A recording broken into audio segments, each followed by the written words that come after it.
How's it going, everyone?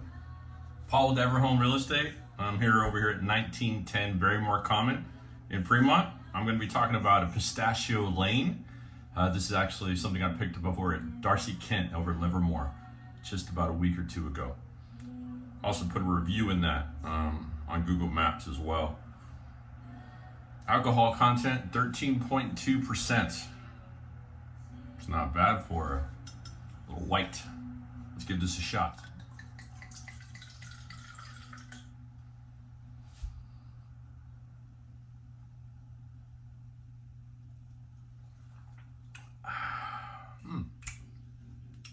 Has almost like a little bit of like a crisp bell pepper taste to it. It's kind of a different. It's nice though.